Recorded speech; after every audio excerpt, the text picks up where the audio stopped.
అంటే ఉడికిపోయినట్టే. ఇది మనం వాటర్ అంతా డ్రైన్ చేసేసి ఆ ముక్కల్ని వేరేగా తీసుకుంటాము. ఇలా బాండి తీసుకొని ఒక 3 స్పూన్ల ఆయిల్ తీసుకుంటామండి.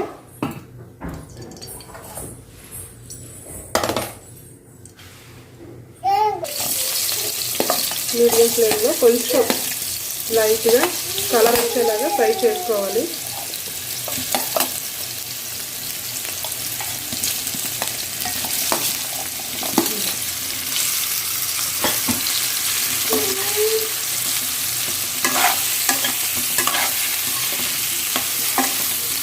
కొంచెం లైట్గా గోల్డ్ కలర్ వచ్చేలాగా జస్ట్ ఫ్రై చేసుకుంటాం.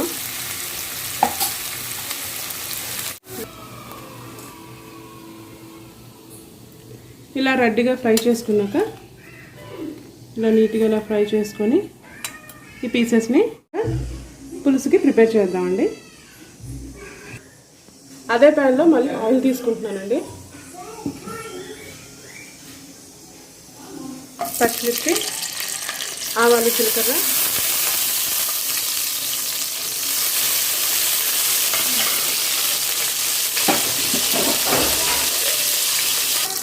కొంచెం కరివేపాకు, పప్పు,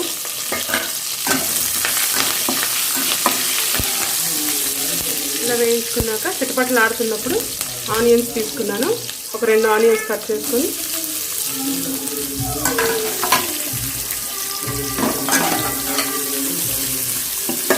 వీటిని దోరగా వేయించుకోవాలి.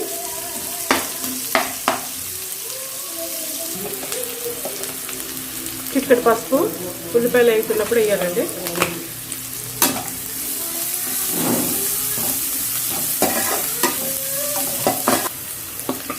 ఇప్పుడు అల్లం వెల్లుల్లి జీలకర్ర కలిపిన పేస్ట్ అది పచ్చివాసన పోయేంత వరకు కొంచెం ఫ్రై చేసుకుంటాం.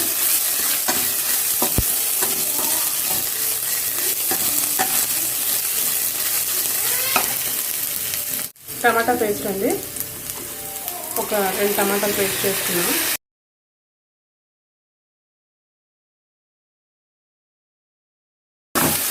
ఇవన్నీ కలిపి బాగా వేగిన తర్వాత అప్పుడు మిగిలిన ప్రాసెస్గా చెప్తాను. ఈ టమాటా పేస్ట్లోని చిటికెడు సాల్ట్ వేస్తే కొంచెం వేగంగా ఫ్రై అవుతుంది.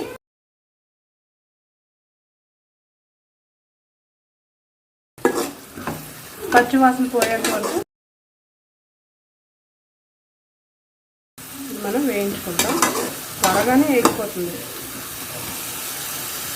లైట్గా ఇందాక కాస్త పసుపు వేసాం కదా, కొంచెం పసుపు, కారం, స్పూన్ కాస్త గరం మసాలా. ఇది కొంచెం ఫ్రై అయ్యాక చింతపండు జ్యూస్ అండి, పెద్ద నిమ్మకాయ సైజు చింతపండు తీసుకున్నాను.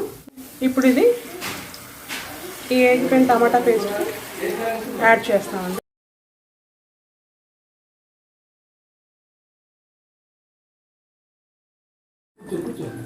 సాల్ట్ అండి, ఇందాక టమాటాలో వేసాను కదా, కాస్త చూసుకొని సరిపడంత సాల్ట్ మళ్ళీ తీసుకున్నాను. మనం యాడ్ చేసిన తర్వాత ఒక 2 నిమిషాలు ఇలా కాస్త మరగనిచ్చాక అప్పుడు మనం వేసుకున్న ముక్కలు ఏవైతే ఉన్నా అవి యాడ్ చేసుకోవాలి. మరగనిద్దాం అంతవరకు. దీన్ని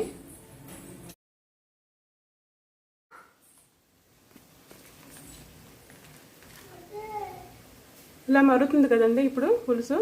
ఇందులో ఒక చిటికెడు షుగర్ యాడ్ చేసుకుంటే, షుగర్ కానీ బెల్లం కానీ షుగర్ యాడ్ చేస్తున్నాను. చాలా టేస్ట్గా ఉంటుందండి పులుసులో ఇలా షుగర్ వేస్తే. ఇప్పుడు ఈ ఫ్రై అయిన పీసులు ఉన్నాయి కదా, ఇందాక మనం పక్కన పెట్టు, ఇవి ఇలాగా యాడ్ చేసుకుంటున్నాను.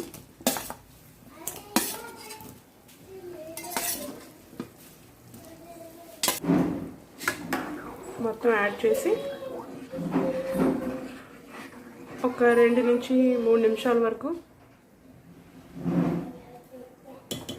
ఈ పులుసులో ఇవి ఉడుకుతాయండి. బాగా కలుపుకొని ఈ టైంలో మనం స్టవ్ కొంచెం హైలో పెడతాం.